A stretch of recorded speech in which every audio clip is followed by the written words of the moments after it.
మెట్ల పైకెక్కి గుడికేగు భక్తులకు ఎదురొచ్చే బంగారు స్వామి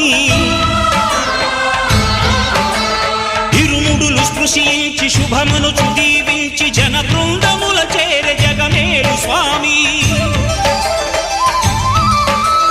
తన భక్తులొనరిల్చు తప్పులకు తడబడి ఒక పక్క ఒరిగెన ఓంకారమూర్తి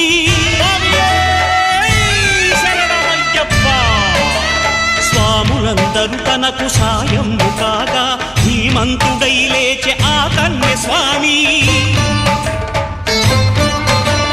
పట్టబంధము వీడి భక్తతతికై పరుగు పరుగున వచ్చే భూమిపైకి నరుడై